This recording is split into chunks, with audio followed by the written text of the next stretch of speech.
Hello friends, आज हम बात करने जा रहे हैं मौर्यन एम्पायर के बारे में। मौर्यन एम्पायर के बारे में अगर हम बात करें तो जो पहले तो ये बता देते हैं कि बैकग्राउंड क्या था। जैसे कि हमने बताया कि 6th सेंचुरी बीसी में बुद्धिज़्म एंड जैनिज़्म राइज कर गए थे और वो नॉन वायलेंस वगैरह प्रीच कर रहे थे लोगों को। तो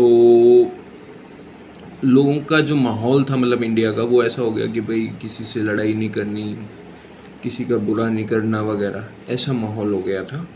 तो ऐसा माहौल देख के फॉरेन इन्वेजन्स होने लगी इंडिया में और जो ग्रीक्स वगैरह हैं वो इन्वेड करने लगे। तो उसी में ही नाम आता है नॉर्थ वेस्ट फ्रंटियर प्रोविंस में, मतलब इन्वेड ज़्यादा होने लगी क्योंकि वहीं से इन्वेड होती थी और फर्स्ट इन्वेड वहीं से हुई। और वो जो इन्वेड हुई वो हुई ग्रीक्स के द्वारा। डेरियस, ज़ेरेक्स, साइरस इन्होंने करी। और 323 बीसी के आसपास अलेक्जेंडर, जो कि सिकंदर जिसको कहा जाता है, उसने इन्वेजन करी। तो इनका जो इम्पैक्ट है, पहले तो डेरियस वगैरह का, प्लस डेरियस वगैरह का इनका इम्पैक्ट जो है वो ये पड़ा कि कैलेंडर वगैरह जो हैं उस टाइम की जो नॉलेज वगैरह कैलेंडर वगैरह की वो बढ़ने लगी।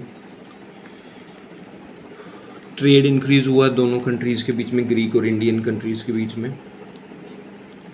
वैदिक और पर्शियन में आपस में मिंगलिंग हुई। जो इंडियंस हैं वो अरेबिक स्क्रिप्ट से इन्फ्लुएंस हुए।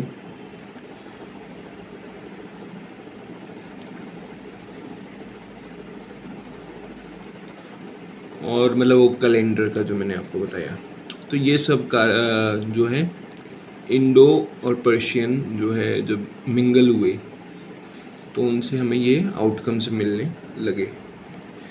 फिर बात करें अगर हम अलेक्जेंडर के इन्वेजन की, तो अलेक्जेंडर का इन्वेजन जो है वो हुआ तो था इंडिया पे, लेकिन वो नॉर्थ वेस्ट फ्रंटियर प्रोविंस पे ही रोक दिया गया। पोरस, जो कि अच्छी फाइट दी पोरस ने अलेक्जेंडर को, और फिर अलेक्जेंडर ने विचार अपना छोड़ दिया इंडिया पे अटैक करने का। तो और अलेक्जेंडर वहाँ से चला गया और फिर बीच में ही उसकी डेथ हो गई। तो इतना ज़्यादा इम्पैक्ट कोई अलेक्जेंडर की इन्वेजन से इंडिया पर पड़ा नहीं।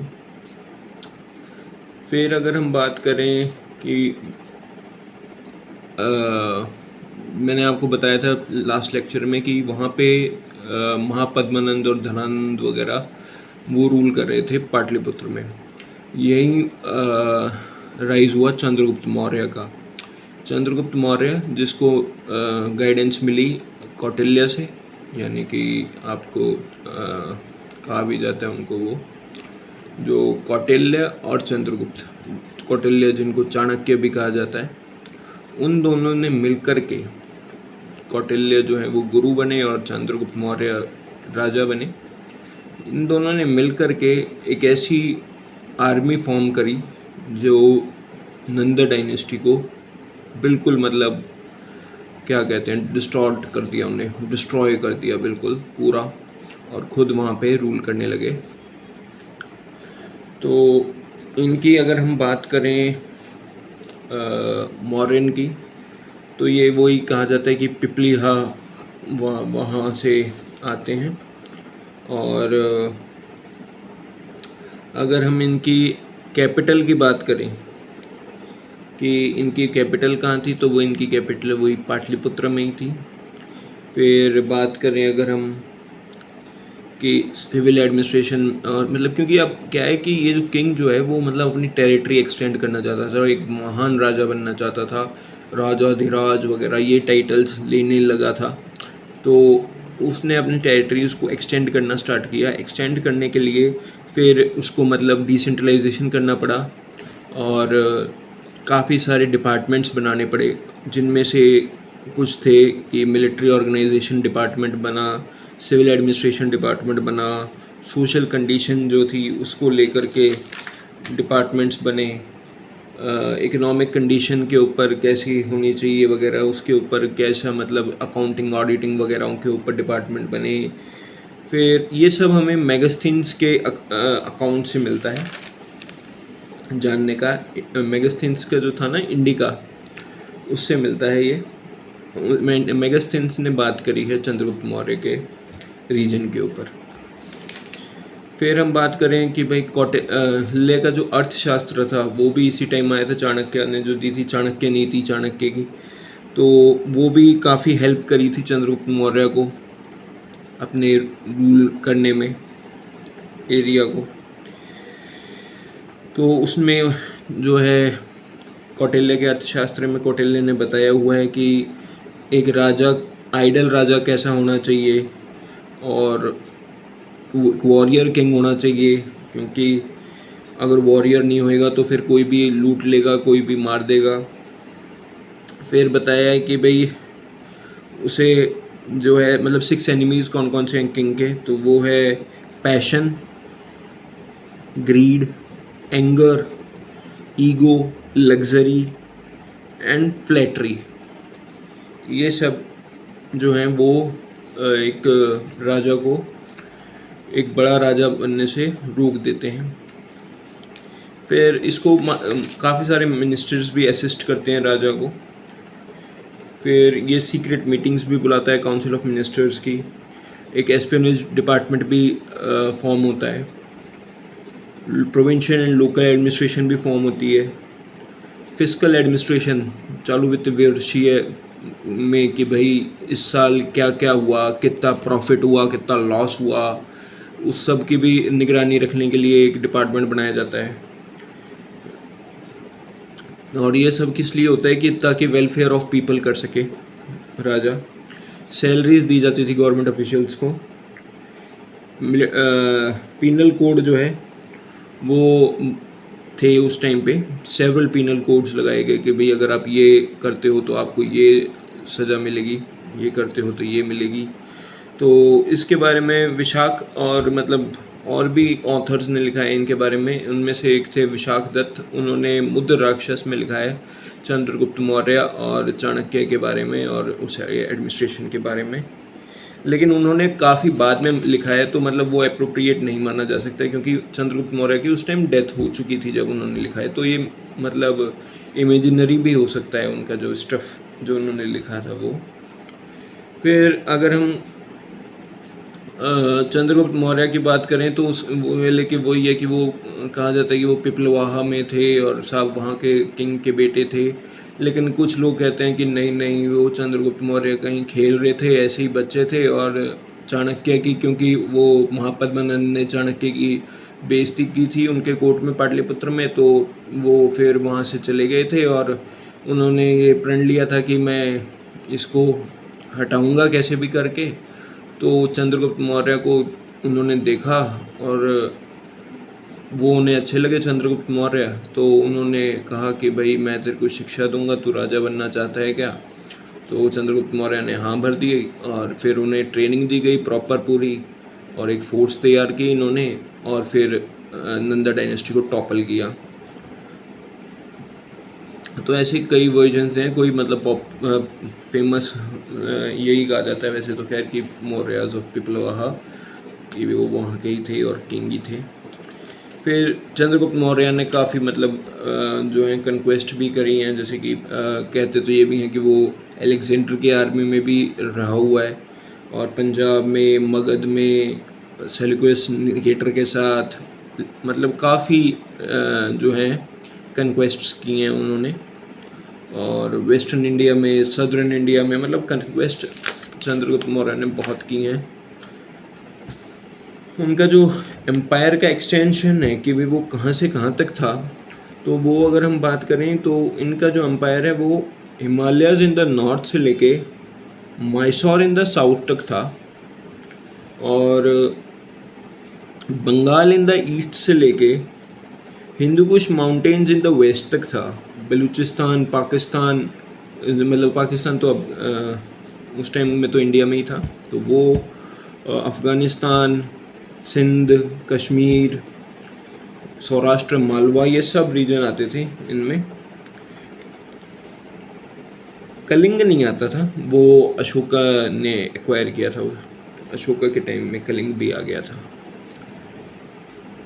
इन्होंने 24 ईयर्स तक रूल किया और फिर इनकी मतलब 298 बीसी में कहते हैं कि चंद्रगुप्त मौर्य की डेथ हो गई थी। और चंद्रगुप्त मौर्य मतलब वो लास्ट में जा कर के जैन बन गए थे और वहीं से उन्होंने मतलब यात्रा की और वो कर्नाटक वगैरह साइड में जाने के लिए यात्रा करी। और फिर जो कहते हैं कि सांथारा जो सिस्टम है जैन में कि भाई जब आप वृद्ध हो जाओ, बुज़ुर्ग हो जाओ और आपका जीवन जीने का मन ना हो तो वो संथारा कर लिया करते हैं। तो वही चंद्रगुप्त मौर्य ने किया है, मतलब अन्न जल वगैरह छोड़ देते हैं और धीरे धीरे आप डेथ हो जाती है आपकी।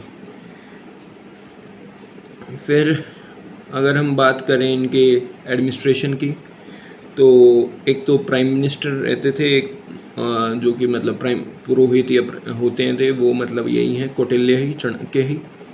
फिर सेनापति होते थे जो कि लीडर ऑफ मिलिट्री होते थे। फिर सम्राट होते थे वो फाइनेंस मिनिस्टर जो आज के टाइम में मतलब कहे हैं तो हम।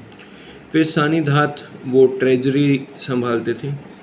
फिर द्वारिका वो बात करें तो वो रॉयल पैलेस के जो मिनिस्टर होते हैं उनको कहा जाता है। फिर करमंटिका जो है वो माइंस एंड फैक्ट्रीज़ जो देखते हैं उनको कहा जाता है। दुर्गपाल बात करें तो वो मतलब होम डिफेंस देखते हैं कि भाई किले की निगरानी वगैरह रखते हैं।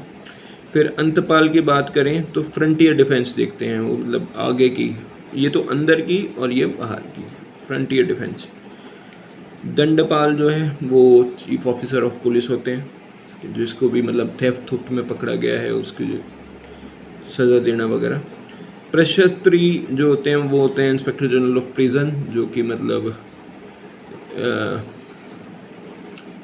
प्रिजन में जो रहते हैं उनकी जो देखते हैं कि भाई कौन प्रिजन में है, कोई छूटा तो नहीं वगैरह, उसके ऊपर जो देखते हैं। फिर दंडपाल की बात मैंने करी दी आपको कि चीफ ऑफिसर ऑफ पुलिस होते हैं। फिर व्यवहारिका की बात करें वो लॉ मिनिस्टर होते हैं। अंतर्वेशिका की बात करें वो रॉयल हरम के जो चीफ ऑफिसर होते हैं वो होते हैं। तो ऐसे करके काफ़ी मतलब सेंट्रल लेवल पे काफ़ी जो है ऑफिसर्स अपॉइंट किए थे। फिर ऐसे ही प्रोविंशियल लेवल में जो है उनकी जो कैपिटल थी नॉर्थ वेस्ट साइड में तक्षशिला थी, वेस्टर्न साइड में उज्जैन थी, सदर्न साइड में स्वर्णगिरी थी। तो ऐसे करके काफ़ी उनकी कैपिटल्स थी। और ईस्ट साइड में तोशाली थी। और फिर बाद में मतलब जो कलिंग है वो मतलब वहाँ तक चला गया था तो वो वहाँ तक हो गई थी फिर इनकी।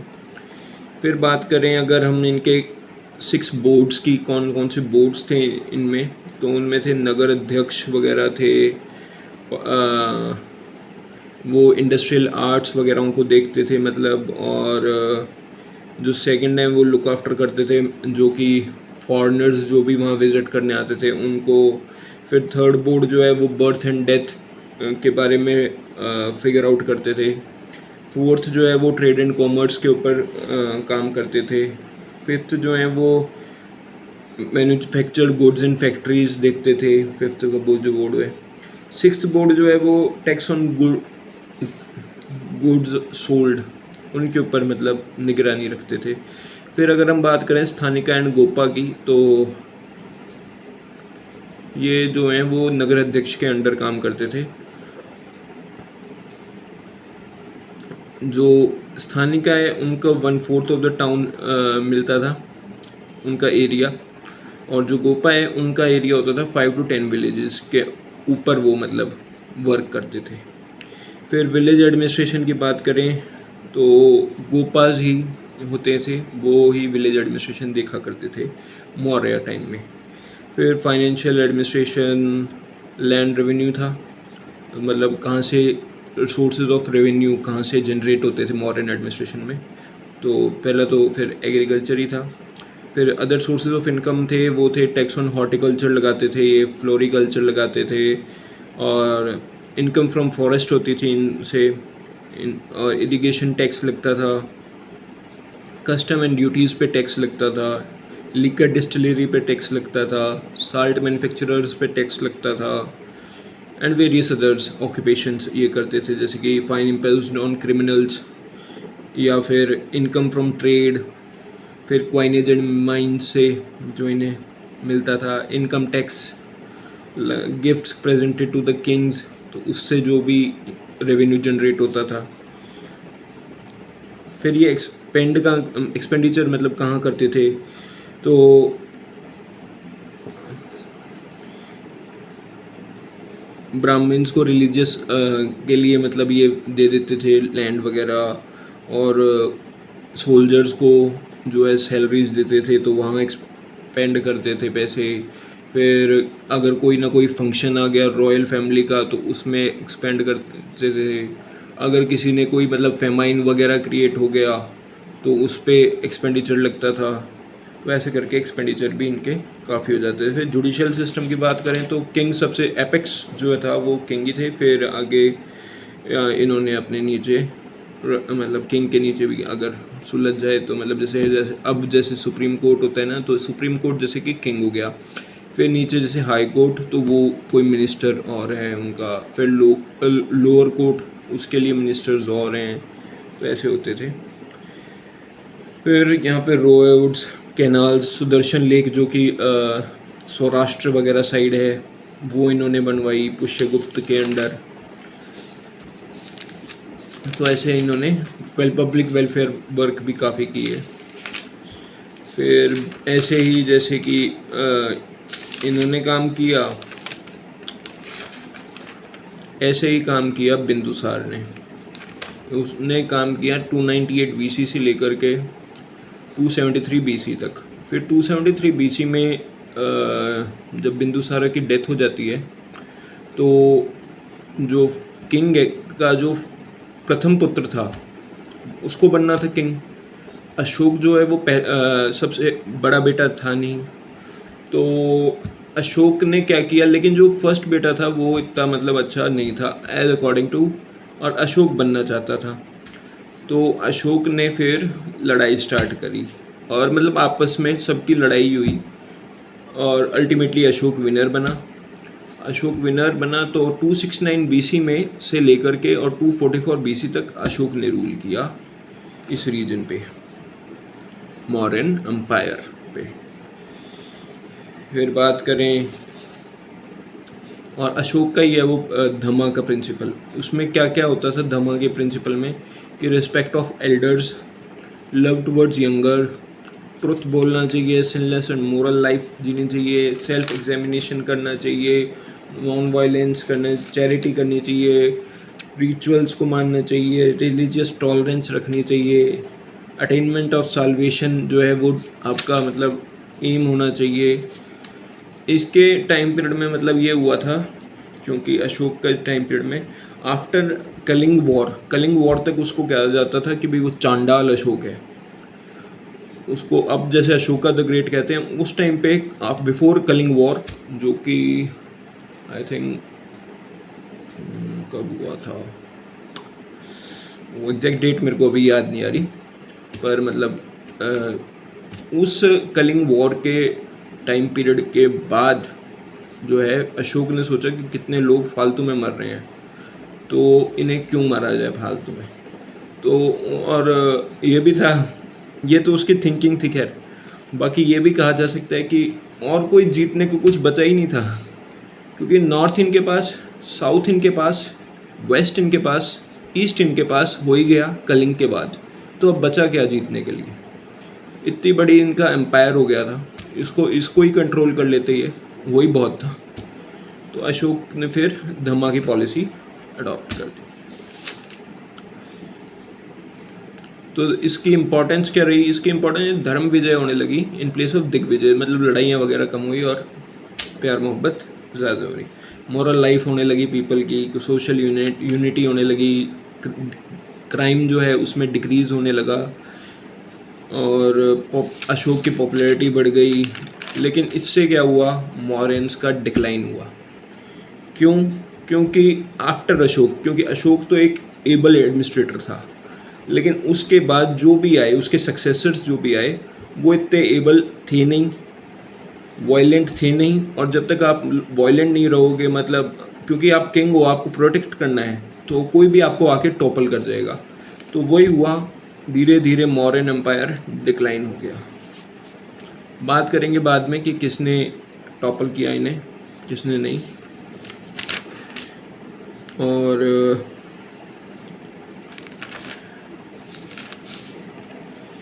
इसके अशोक के आपको वो याद रखने पड़ेंगे, वो पेपर में आ सकते हैं, मतलब जो कॉलेज लेवल के एग्ज़ाम्स होते हैं उसमें तो नहीं आएंगे, लेकिन अगर आप यूजीसी नेट दे रहे हो या फिर आप किसी कॉम्पिटिटिव एग्ज़ाम्स की तैयारी कर रहे हो तो आपको अशोक के जो हैं पिलर एडिक्ट्स वगैरह हैं, चाहे मेजर हो या माइनर हो, वो पूछ लेते हैं, तो इसलिए वो आप ज़रूर याद कर लेना। जैसे कि माइनर पिलर एडिक्ट जो हैं उसके वो सारनाथ में हैं, प्रयाग में है लोकेटेड। तूरतराई पिलर एडिक्ट्स जो हैं वो रुमिंदेरी एंड नीलगिल नेपाल साइड में है।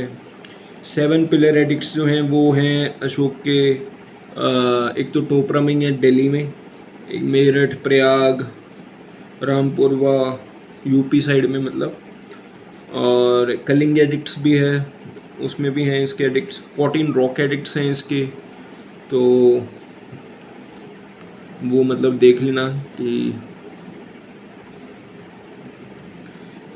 जैसे कि इसके वो 14 रॉक एडिक्ट्स जो हैं वो हैं शाबिसगाड़ी, मनसेरा, कलसी, गिरनार, मस्की इन साउथ इंडिया। ये मस्की साउथ इंडिया में, बाकी ये north west India, north India में है या वेस्ट इंडिया में है। तो मतलब ये, क्योंकि इसके पूछ लेते हैं कि भाई रॉक एडिक्ट्स बताओ, पिलर इंस्क्रिप्शंस वगैरह बताओ अशोक की।